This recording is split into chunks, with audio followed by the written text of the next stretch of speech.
नमस्ते साथीहरु, तपाईहरुलाई स्वागत छ संसारमा। आजको यस भिडियोमा म तपाईहरुलाई खल्तीको एकाउन्टबाट बैंक एकाउन्टमा पैसा कसरी ट्रान्सफर गर्ने अथवा खल्तीमा भएको पैसा विथड्र कसरी गर्ने भन्ने कुरा बताउन गइरहेको छु। अब त्यसको लागि सर्वप्रथम तपाई खल्तीको अफिसियल वेबसाइटमा आउनुपर्ने हुन्छ। मैले लिंक तल डिस्क्रिप्सनमा दिएको छु, सो तपाई डाइरेक्टली त्यो लिंकमा क्लिक गरेर यो वेबसाइटमा आउन सक्नुहुन्छ अथवा गुगलमा खल्ती भनेर सर्च गरेर पनि यो वेबसाइटमा आउन सक्नुहुन्छ। अब यो वेबसाइटमा आइसकेपछि चाहिँ तपाईले आफ्नो एकाउन्टमा सर्वप्रथम लगइन गर्नुपर्ने हुन्छ। अब लगइन गर्नको लागि यहाँ म लगइनमा क्लिक गर्छु अनि त्यसपछि तपाईले आफ्नो युजर आइडी र पासवर्ड हालेर आफ्नो एकाउन्टमा लगइन गर्नुपर्ने हुन्छ। ओके, सो तपाईले देख्न सक्नुहुन्छ म चाहिँ आफ्नो खल्तीको एकाउन्टमा यहाँ लगइन भइसकेको छु र मेरो ब्यालेन्स चाहिँ यहाँ देखाइरहेको छ। अब म यो ब्यालेन्स चाहिँ आफ्नो बैंक एकाउन्टमा विथड्र गर्छु। अब त्यसको लागि तपाईले यहाँ खल्तीमा लगइन हुने बित्तिकै यहाँ चाहिँ तपाईले अप्सन देख्न सक्नुहुन्छ। यहाँ टपमै विथड्र भन्ने अप्सन छ, यता चाहिँ लोड भन्ने अनि सेन्ड भन्ने अनि त्यहाँदेखि विथड्र भन्ने अप्सन छ। सो हामीले चाहिँ बैंक एकाउन्टमा आफ्नो पैसा खल्तीमा भएको पैसा विथड्र गर्नको लागि चाहिँ हामीले यहाँ विथड्रमा क्लिक गर्नुपर्ने हुन्छ।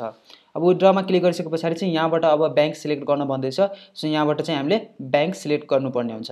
अब खल्तीमा चाहिँ अहिलेसम्म नेपाल इन्भेस्टमेन्ट बैंकमा मात्र विथड्र गर्ने अप्सन आइसकेको छ, अरु बैंकहरु अहिलेसम्म लिस्टेड भइसकेका छैन। सो हामीले चाहिँ नेपाल इन्भेस्टमेन्टमा चाहिँ मात्र खल्तीबाट चाहिँ पैसा विथड्र गर्न सक्छौं।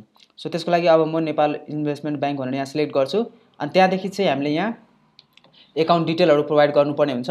एकाउन्ट होल्डर नेममा तपाईले एकाउन्ट होल्डरको नाम लेख्नुपर्ने हुन्छ र एकाउन्ट नम्बरमा चाहिँ तपाईले एकाउन्ट नम्बर दिनुपर्ने हुन्छ अनि त्यहाँदेखि यहाँ अमाउन्टमा चाहिँ तपाई आफ्नो खल्ती एकाउन्टबाट चाहिँ कति पैसा चाहिँ विथड्र गर्न चाहनुहुन्छ त्यो अमाउन्ट यहाँ हाल्नुपर्ने हुन्छ।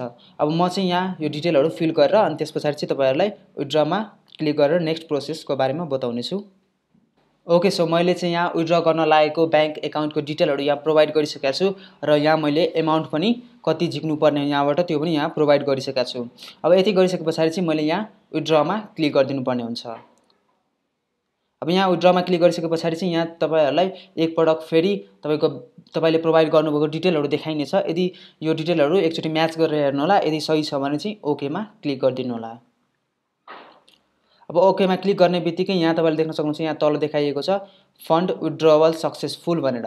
सो मेरो फन्ड चाहिँ यहाँ ट्रान्सफर भइसकेको छ र तपाईले देख्न सक्नुहुन्छ पहिला चाहिँ मेरो ब्यालेन्स चाहिँ 16,000 समथिङ थियो, तर अहिले चाहिँ 66 रुपैयाँ मात्र बाँकी रहेको छ। सो मेरो नेपाल इन्भेस्टमेन्ट बैंक एकाउन्टमा चाहिँ यहाँबाट फन्ड सक्सेसफुली ट्रान्सफर भइसकेको छ। ओके, सो मलाई विश्वास छ कि तपाईले बुझिसक्नु भयो होला खल्ती एकाउन्टबाट बैंक एकाउन्टमा पैसा विथड्र कसरी गर्ने अथवा खल्ती एकाउन्टबाट पैसा कसरी निकाल्ने भन्ने कुरा। यदि तपाईलाई यो भिडियो मन परेको छ भने लाइक हानिदिनु होला र आफ्नो साथीहरुसँग पनि शेयर गरिदिनु होला र यस्तै अझै भिडियोको लागि हाम्रो च्यानललाई सब्स्क्राइब गर्न चाहिँ नबिर्सनु होला। यति भन्दै म आज तपाईहरुबाट बिदा माग्न चाहन्छु। हस्त नमस्ते, जय नेपाल।